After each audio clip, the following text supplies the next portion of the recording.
Hi everybody, welcome, good evening. It's certainly been a while. So happy to see you again. It's What's It To Ya with Carter and Jack. We've got a lot of great things to talk about tonight. The BCS National Championship game certainly did not disappoint, but what could Auburn have done that could make them the national champions?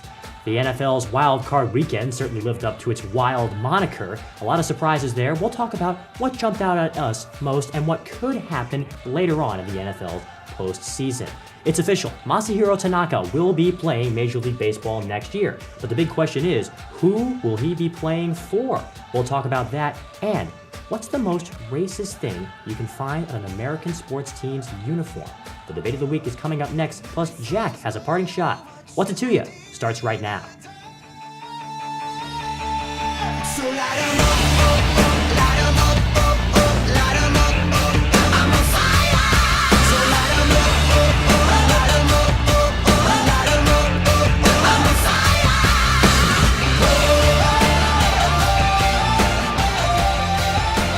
Hi everybody, good evening once again and welcome to What's It To Ya alongside Jack Worth. I am Carter Woodiel. The BCS Championship game, boy, I think we're both still reeling off of what an incredible game this was. The Florida State Seminoles were the big favorites going in, but they certainly weren't the favorites when they trailed 21-3 late in the second quarter and 21-10 at halftime. But then the comeback began. A 100-yard return for a touchdown on a kickoff by Levante Whitfield with 4:31 left to give the Seminoles their first lead. Then Auburn's Trey Mason scores with a minute 13 to go to give the Tigers a 4-point advantage. And then Jameis Winston with the drive of his life. A final 2-yard pass to Kelvin Benjamin sealed the deal, and the Seminoles walked away with a 34-31 national championship victory. What a game. Right? Absolutely an incredible game. And when we talk about the comeback it starts before halftime. And when I look at this game, the real turning point, second quarter, I know, Nick Saban was on ESPN, which I thought was hilarious. But Nick Saban pointed this out after the game. Turning point in the game is that fake punt, 4 minutes left in the second quarter. Auburn's up by 18 and has stopped Florida State. They're going to get the ball back. Yep. Ideally, don't give the ball back to the Seminoles for the rest of the half. They go into the half leading by 18 and, even 21 if they score a field goal, more if they can come away with a touchdown. And Florida State fakes a punt and gets the first down. Yeah. And then gets another first down and drives down the field, scores a touchdown. It's now an 11-point game, and they're going to get the ball to start the second half, and it just turns the entire game around. And Jameis Winston, you mentioned that he was shut down. He looked totally, discombobulated. He was not used to having, such little time to be available in the pocket before he made a play. The offensive line of Florida State had never seen anything like Auburn's defensive front. And you know what he did in the second half? He adapted really quickly, especially for a freshman. There were times in the second quarter where he looked there was a couple of drives, missed throws, false starts there were 2 false starts by the Auburn offensive line on basic defensive line shifts, and that's just showing they were so thrown off their game. I remember there was a 3rd and 14 from deep in Seminoles territory, and they, Fisher just called a run play up the middle because he didn't even want to risk, with a place where Winston was in mentally, and he wasn't there. Yeah. And he, more credit to him. After that fake punt, he comes on the field, leads his team down the field for a touchdown. Gathers himself at halftime, puts together an incredible second half performance, goes 6 for 7 on that final drive. With just 13 seconds, scores the go-ahead touchdown. And, you have to wonder if Trey Mason has slides at the 1-yard line. They score on the next play, run 25 seconds, 30 seconds off the clock, and Florida State gets it with 40 seconds instead of 73. It's a totally different game. Obviously, you can't fault Malzahn or Mason on that situation. No one expected that touchdown. No one was thinking that. You don't think that you sort of declined a touchdown in a national championship game with a minute left, but you have to wonder what could have happened. If you're Gus Malzahn, though, in the hypothetical situation where he slid and was denied the touchdown, like you said, it's not a situation where he's an up-and-coming young coach. He just won the Coach of the Year. But you're right. Who's thinking about that when they're as far away from the end zone as they were, when it was second down in 15 or 16 as it was in that situation? But you were criticizing Malzahn earlier, though, for the way he ran his offense in the third quarter before that Florida State comeback really started going.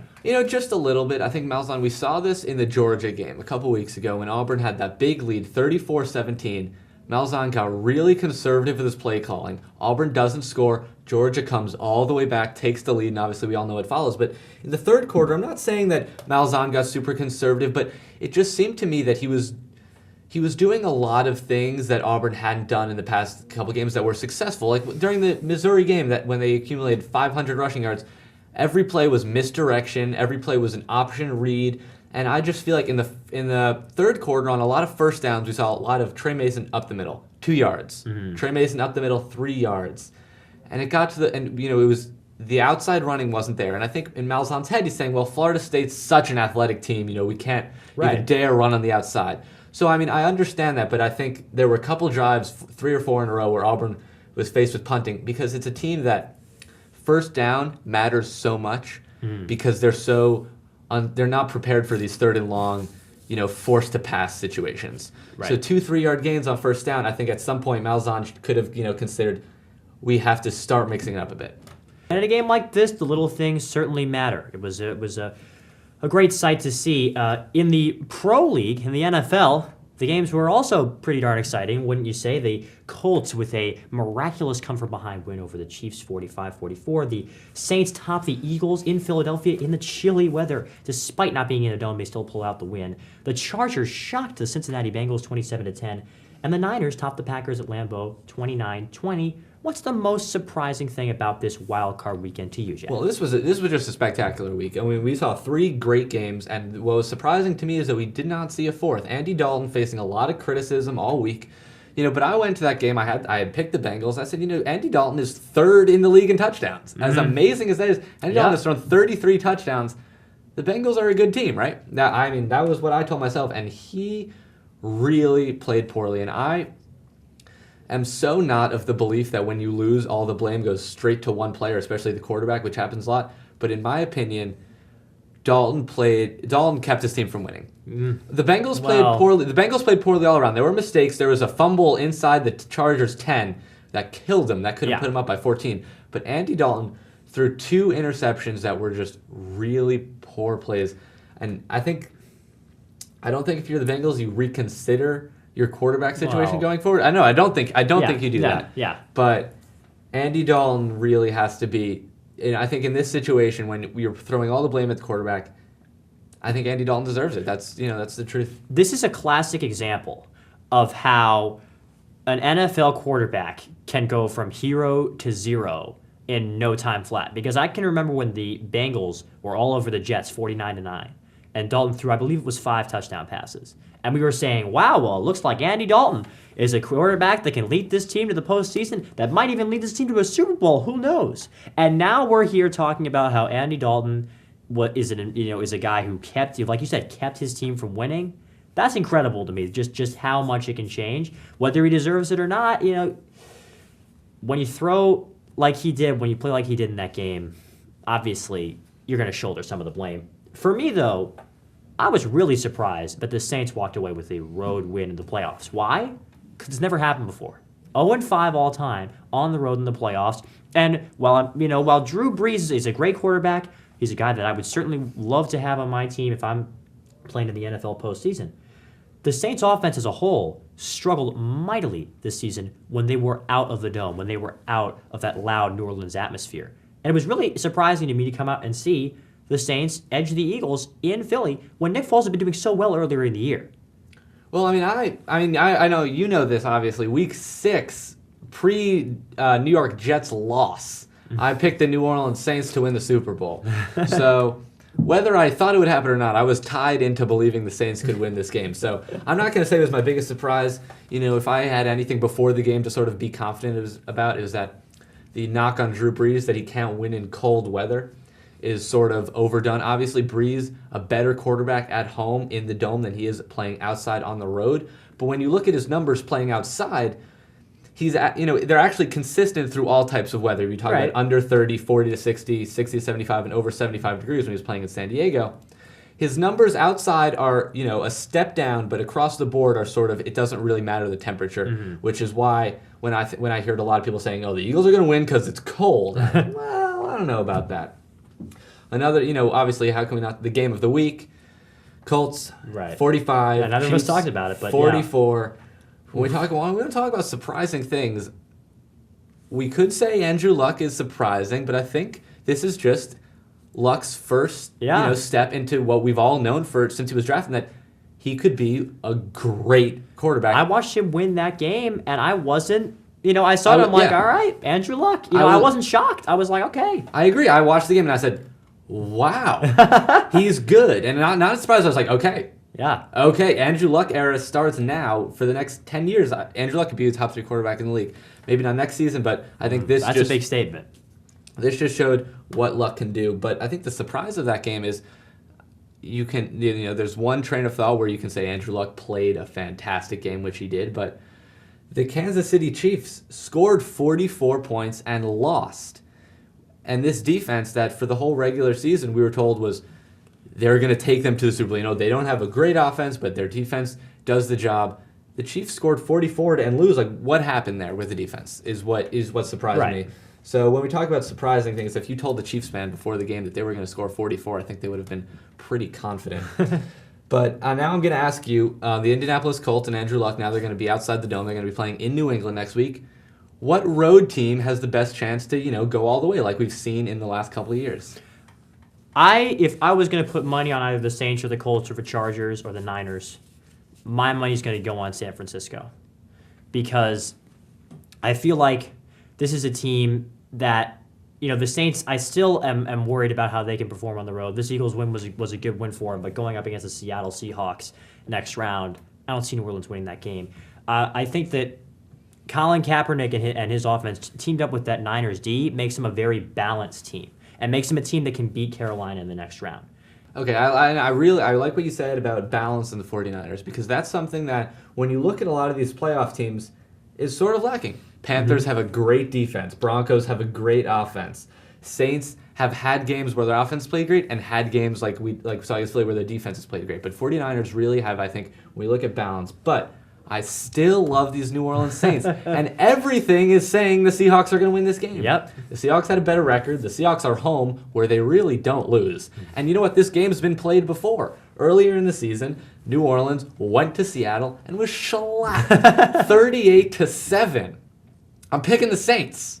All right. I'm picking the Saints. You can pick whoever you want to pick. But because it's the NFL playoffs. Yeah. And if we want to talk about Absolutely. where anything can happen, this is the same playoffs where over the last 8 seasons, Eli Manning, Mark Sanchez, and Joe Flacco are combined 21-9 with, count 'em, 3 rings. And if Sanchez, Flacco, and Eli can do that, I think Drew Brees, one of the top quarterbacks in the game, can go into Seattle and get a win. It's one of the great things about the NFL playoffs. One game only. And we will be right back. We're going to take a short break. Coming up, we're talking Major League Baseball, Masahiro Tanaka. The Portland Trail Blazers, can they contend for the title? And the debate of the week, what's the most racist uniform item in sports? Come on back. Be careful making wishes in the dark, dark. Can't be sure when it hit that mark. And besides, in the meantime, I'm just dreaming of tearing you apart. Slow down. Slow down and move over. And move over. When you see lights, vests, Or reflectors. please give us some room. Slow down and move over. when you need us. We've got your back. Do you have ours? You got our back? You got ours? You got our back? Please, slow down. And move over. My songs know what you did in the dark. Hi, everybody, and welcome back. It's What's It To You, alongside Jack Worth. I am still Carter Woodiel. We're going to start off the second half of our show with our social media question of the week. It comes this week from Gabe via Facebook, and he asks us, why will Tanaka, meaning Masahiro Tanaka, the Japanese star, be a Yankee when it's all said and done? Why? And how will he help get the Yankees back to the championship? Sort of kind of a opinion and a question all in one, which we love. We love hearing your opinions. Please send them to us. But is it an opinion you agree with? Do you think Tanaka's going to be a New York Yankee?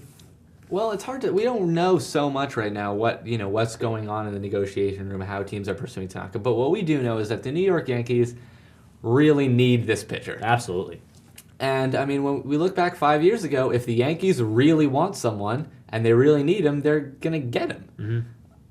This is 2014, though. I mean, we don't really know, but in my opinion, if the Yankees really want him and really need him, I don't see any reason why he won't be playing in New York City. Yeah, there was a great piece. I believe it was Andrew Martian on ESPNNewYork.com where he talked about this is it for Hal Steinbrenner. You know, this is the moment. Which do you care about more? Fielding a contending team or fielding a team that makes money? Because he's making the decision right now. Because if they assign Tanaka, that whole $189 million, to get below the luxury tax is out the window. But you're talking about the Yankees need this team, need this player. Absolutely, they're starting rotation right now. CC Sabathia, who you can't say for sure is an ace anymore. Hiroki Kuroda, who pitched well the last couple of seasons, but he's 39 years old. You've got Ivan Nova in your number 3 spot. And you've got, for the last 2 spots in the rotation, Vidal Nuno, Michael Pineda, David Phelps. Michael Pineda, if you're talking about Yankees moving forward, Pineda cannot even be in that Exactly. 5. He has to be the 6th guy. Well, maybe we can get Pineda. So I don't see a way that the Yankees can contend without at least an upgrade, at least one upgrade that Tanaka would be. So yeah, if the Yankees don't pursue him to the fullest, to the highest dollar. I would be really disappointed in Hal Steinbrenner. I think if Tanaka plays for the Yankees, the starting rotation is a lot better. Just because now you've got 3 guys battling for 1 spot instead of 3 guys for 2. You got to think one of those 3 guys is going to pan out. The starting rotation is going to be better. The lineup, aside from Brett Gardner in left field, the Yankees lineup is entirely different than it was last season. And aside from second base, it's all the same or an upgrade at every position, in my opinion. And if they sign Tanaka, I think this is a playoff team. And if you make the playoffs in this day and age, there's no way you can be counted out for a trip to the World Series. So now we're going to move over to professional basketball. We've sort of entered that midseason lull in the NBA. Some people are starting to turn their heads, say, okay, when does the playoffs start? But we've had some interesting roster moves in the last couple days. Andrew Bynum, who was a story going into the season, signed with Cleveland for not too much money, traded to the Chicago Bulls for Luol Deng, expected to be waived by Chicago in a couple of days.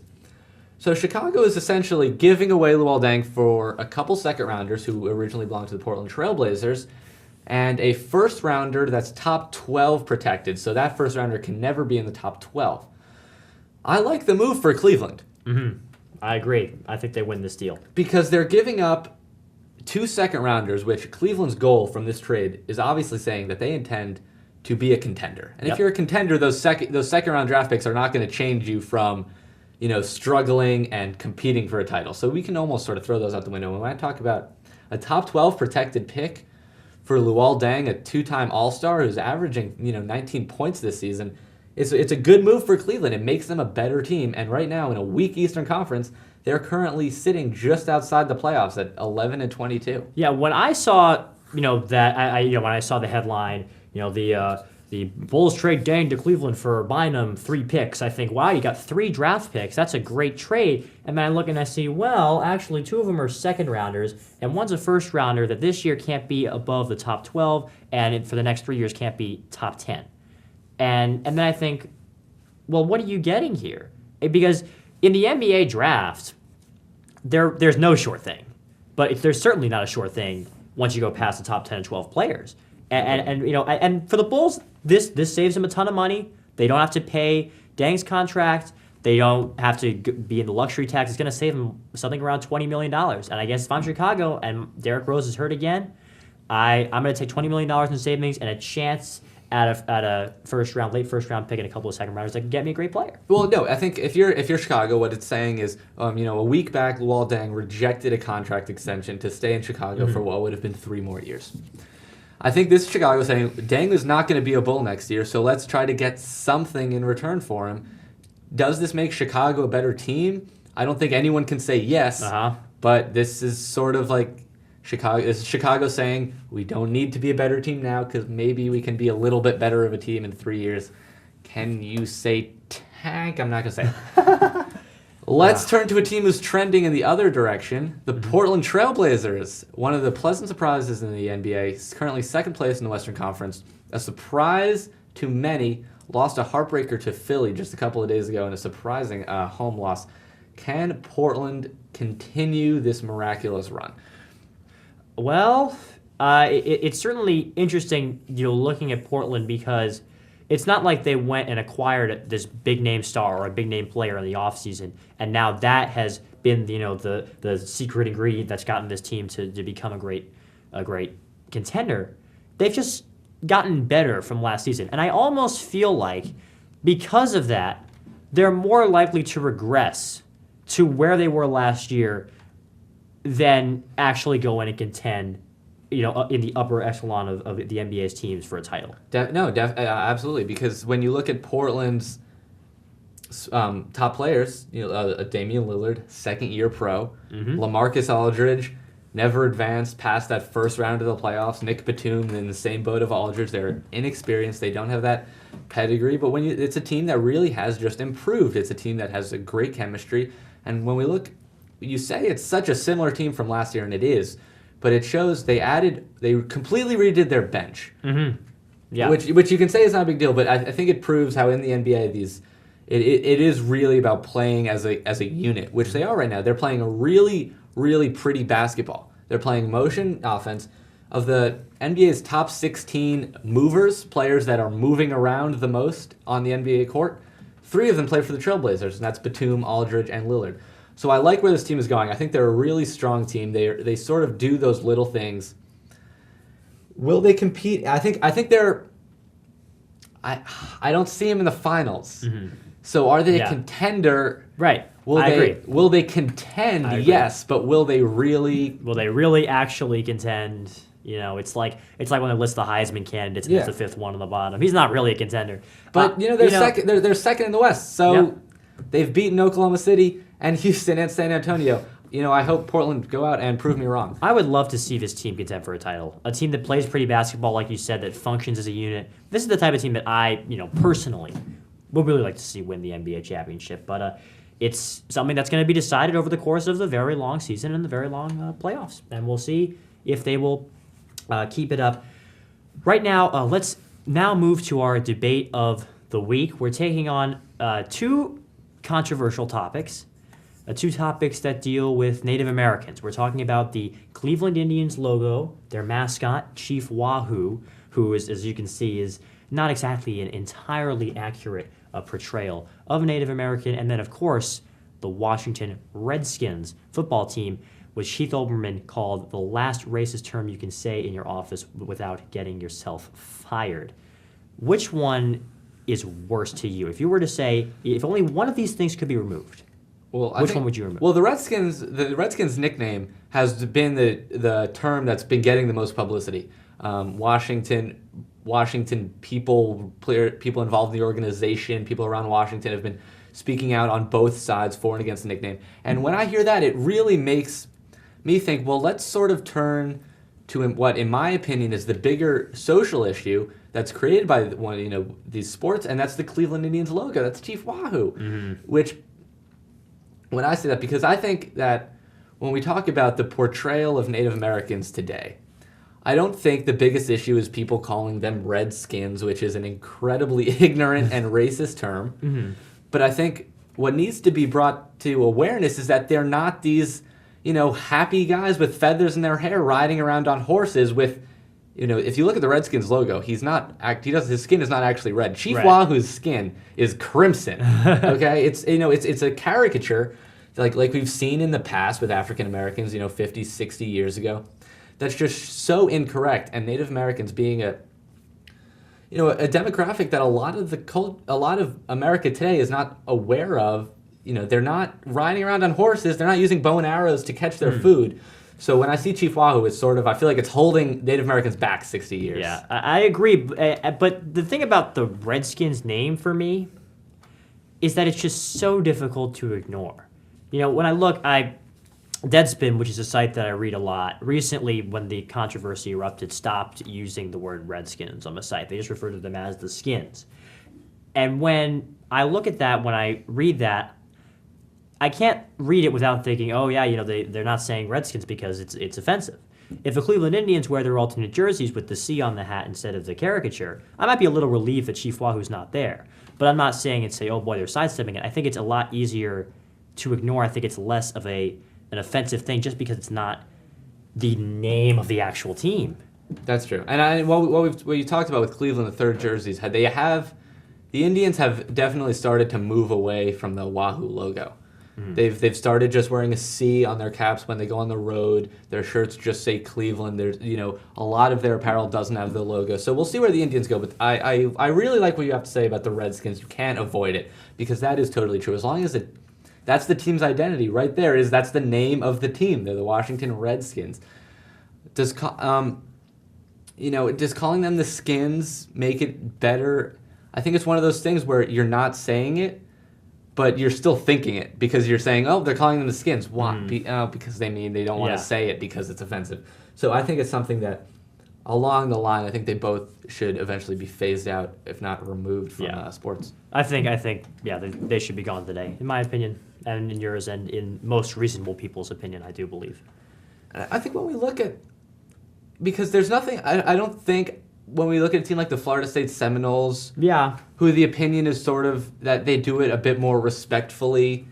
I mean, I'm not gonna judge because the Florida State University has close ties with the Seminole community in Florida. So I'm not gonna be the one to say you can or can't do this. It's just when I see blatant ignorance like the Chief Wahoo logo, I'm gonna say it doesn't have a place in sports. Yeah, you're absolutely right. Before we go, something that no longer has a place in the NFL playoffs, thankfully, the Green Bay Packers, America's darling golden child of the sleepy town in the Midwest, who I absolutely despise. I couldn't be happier to see them bounce from the playoffs. And before you start screaming at me, there's the Green Bay Packers with their 1960s stadium and their Vince Lombardi and their good old hometown attitude. It's just disgusting. These fans have the Green Bay Packers fans, the sense of entitlement they have that the Packers are somehow better than every other organization. They're clean cut. Titletown USA. They've won 2 Super Bowls since 1970. They've won 4 in total, which is still not even first. Where I don't see where Titletown comes from. Brett Favre, the great Brett Favre, won 1 Super Bowl. It's just I don't see where the sense of entitlement of being the class of the NFL, the league's top organization, I don't see where it comes from, and it just really, really irks me when the Packers behold, they say, behold us, we are the Green Bay Packers. I don't know. A lot of people love it. A lot of people think I'm crazy for hating the most lovable team in the National Football League, but what's to you, I guess. Well, and with that, we end our show. Thank you so much for watching tonight. We'll be back next week, and we'll see you then. Thanks so much.